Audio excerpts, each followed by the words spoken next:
खुश है।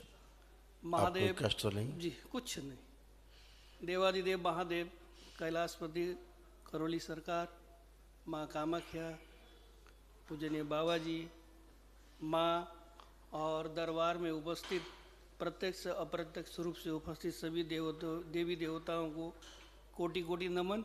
महाराज जी आपके चरणों में सत सत नमन। खुश है। आपके अनन्य प्रयास से सनातन धर्म, संस्कार, संस्कृति, सभ्यता को जो प्रोत्साहन मिला उसके लिए हम आभारी हैं। खुश है बेटा। 4 वेद, 18 पुराण, 108 उपनिषद, 6 शास्त्रों को सोचने समझने का जो आपने हमें अवसर दिया, सोच दिया, उसके लिए भी धन्यवाद।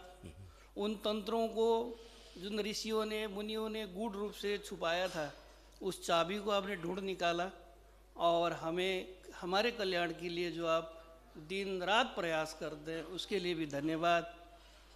और सनातन धर्म में हम हमेशा से बोलते रहे, 1992 से मुझे याद है, गर्व से को हम हिंदू हैं, कहीं गर्व करने का कोई विषय दिखता नहीं था। आज आपने हमको गौरवान्वित किया है, इसके लिए भी धन्यवाद। खुश रहिए। और सबसे बड़ी बात जो मैं सनातन प्रहरी बाहर लिखा हुआ था, मैं और कहूँगा आप संविधान के भी प्रहरी हैं। हम इतने यहाँ है, कोई जात भेद नहीं है, छुआछूत नहीं है, नहीं सब हम बराबर हवन कर रहे हैं। हाँ। इस पुनीत कर्म के लिए मैं बहुत आभारी हूँ, पूरी सब खुश रहिए, प्रसन्न रहिए जी। और खूब इससे खुश पूर्व आपसे मिलने आया था, उसमें एक वैदिक गुरुकुल का भी मैं विचार रखा था। हाँ। उसमें ये कि मेडिकल साइंस को तो हो गया, उसकी छुट्टी हो गई, अब पूरे विश्व में चिंतन चल रहा है जहाँ तक मेरा अनुभव है। बिल्कुल। मैं वैदिक गुरुकुल के माध्यम से ये अनुरोध चाहूँगा कि हमको बारहमिरी मिले, चाणक्य मिले, आर्यभट्ट मिले। अभी ये आसुरी शक्ति का मूल केंद्र नासा है और इसके नस को आप ही दबा सकते हैं। यदि एक आर्यभट्ट भी गुरुकुल से निकले तो इनके नासाओं के जो नोटबुक कसते कसते वहाँ जाके कोई भी सूचना लेके आ जाएगा। महाराज ये मेरा बहुत इच्छा है।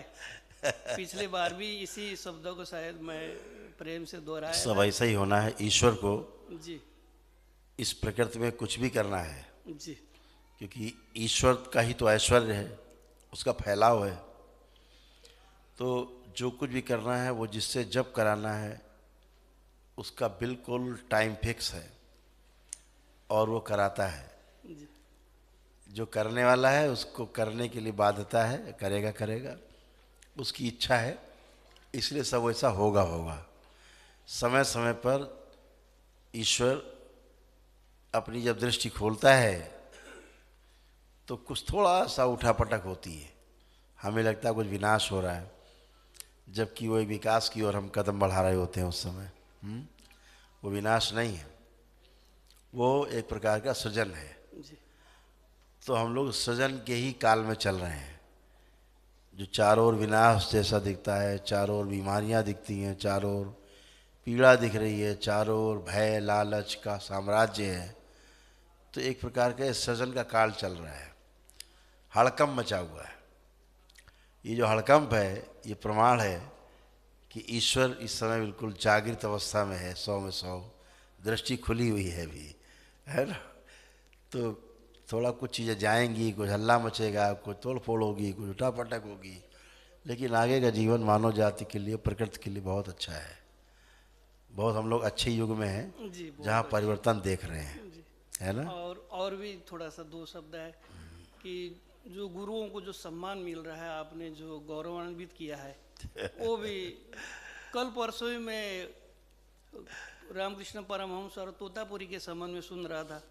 शायद मेरे सोच में रामकृष्ण परमहंस को जो परमहंस की उपाधि तोता जी के कारण ही हुआ उन्हीं के होगा। कारण, उन्हीं के कारण हुई थी, तो ये हमारे पूर्व के जितने भी आचार्य उन्हीं के कारण ही हुई थी, क्योंकि माँ महाकाली को तो वो देख भी नहीं पाए, जी काली की पूजा करते रहे। जी काली पूर्ण नहीं है, महाकाली पूर्ण है, पूर्ण से है, वो शिव से है, जी वो माँ है, जगत जननी है, तो बाकी सब उनके अंश फैले हुए हैं।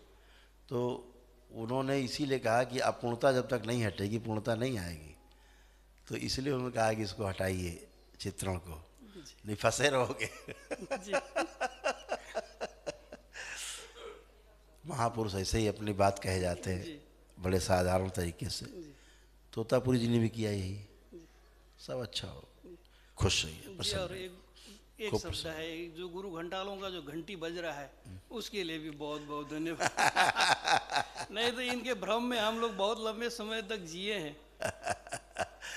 ऐसा खेल चला रखा है इन लोगों ने, ऐसा जी। खेल किया है मनुष्य जाति के साथ, ऐसा खेल किया है। केवल गिरुआ पहन लिया, जी दाढ़ी बाल रख लिए, बाबा हो गए। बस इन लोगों ने बहुत नरक किया है। घर से भाग गए, पुलिस दौड़ा रही है, छिपने के लिए भाग गए, गिरुआ पहन लिया। घर में बदमाशी कर रहे हैं, भगाए गए, गिरुआ पहन लिया। पीड़ित हुए, घर से भाग लिए, नहीं सही नेतृत्व कर पाए परिवार का, असफल हो गए तो भाग लिए। मतलब इस तरह से भागे। जो सफल होकर के छोड़ता है घर परिवार को, वही आगे सफलता की ओर बढ़ सकता है। जो असफल होकर के गया है वो क्या देगा असफलता के सिवा। तो ये सब लोगों ने तमाम जगह जगह गुरु घंटाल टाइप बन के जो लोगों को ठगना शुरू किया। लोगों क्या ठगते हैं, मुझे तो लगता है स्वयं को ठगते हैं, ये अपने आप को ही ठगते हैं ये, बाकी तो सब नश्वर है। तो ये लोग जो कर रहे हैं ये भी परिवर्तन काल है, तो हड़कम तो है, बहुत हड़कम बहुत है। बहुत बहुत सी गालियाँ पड़ती हैं, लोग हमको उल्टा सीधा बोलते हैं। मैं बहुत अच्छा लगता है कि चलो इन तक सूचना है, इन तक सूचना है हमारी। मैं ये बच्चे लोग दिखाया करते हैं मुझे कभी आकर के, देखो ये आपकी नकल कर रहा है, देखिए आपकी नकल कर रहा है, ये ऐसे कर रहा है, आपकी नकल है। ये बड़े बड़े दरबार खोल के जो बैठे हैं टोपी पगड़ी बांध के, ये हरकतें करते रहते हैं, खूब नकल करते हैं और बेशर्मी के साथ नकल करते हैं, खूब बेशर्मी के साथ। कुछ भी नहीं पता इन्हें, इनकी दृष्टियां खत्म हो चुकी हैं, इनको सुनाई देना बंद हो चुका है। सबको न सुनाई देता है कुछ, न दिखाई देता है। ट्रिक का इस्तेमाल करते हैं, केवल ट्रिक। जो कि पढ़ा लिखा बच्चा एक साइकोलॉजिस्ट हो वो ट्रिक इस्तेमाल कर सकता है, वो ट्रिक इस्तेमाल करते हैं और शोषण करते हैं। तो किसी की समस्या बता देने भर से कि आपको ये समस्या है और आपके घर में ये समस्या है, उससे क्या लाभ मिल रहा है? अरे भाई, अगर आपने बता दिया कि 2026 में आपके यहाँ ये टांग टूट गई थी अब ठीक हो जाएगी, इसमें आपका क्या योगदान है? वो तो ठीक हो ही जाएगी, इसमें क्या योगदान है आपका? 26 तक तो ठीक हो ही जाएगा। वो ऐसा टाइम बताएंगे लंबा कि 2026 में ही हो जाएगा, 24 में, 25 में ही हो जाएगा। तब तक आदमी कहाँ जाएगा, कौन जाएगा, क्या पता आदमी किधर जाएगा, कुछ लेना देना नहीं है, मर जाएगा, बचेगा, फिर आपसे कौन क्लेम करता है। इस दरबार ने क्या परंपरा रखी, एक दिन में ही ठीक, सेम डे। कौन कहाँ जाता है? आज दरबार आए हैं, दरबार की प्रक्रिया पूरी करिए, आपके समझ है, बताइए हम ठीक है कि नहीं। हाँ हम ठीक है। तो ये वाला प्रक्रिया अभी तो कहीं हो नहीं रहा है, इसलिए सब बहुत परेशान हो गए हैं। जितना टोना टुटका वाले हैं ये सब बहुत परेशान हो गए हैं। देखिए जो एक दिन का प्रोसेस होता है ना, ये यहाँ एक क्षण में ठीक हो सकता है आदमी, एक क्षण में पूरा जीवन भर की समस्या। लेकिन थोड़ा वैदिक परंपरा का निर्वहन होना चाहिए, थोड़ा मालूम होना चाहिए, उसका प्रचार प्रसार, मन में उसका स्मृति बनना चाहिए, है ना। इसीलिए एक दिन का प्रोसेस है, कम से कम उतना तो करो। अब इससे कम क्या करोगे कि एक दिन में ठीक हो जाओ, इससे ज़्यादा और क्या चाहिए। इस बात से ज़्यादा हड़कंप है कि ये कैसे हो रहा है। अरे कैसे क्या हो रहा है, ईश्वर की शक्ति है, वो कुछ भी करेगा, वो क्षण में ठीक करेगा। भाई कर्म भोग कटे और समस्या गई। समस्या तो जो भोग रहे कर्म भोग के कारण ही है ना। तो वो सब अच्छे ही अच्छा होना, हम तो देख रहे हैं सृष्टि में सब अच्छा होना है। महाराज जी ये पानी का संकल्प था पहले, दे दीजिए, दे दीजिए, बाबा के पास रखते हैं। कोटि कोटि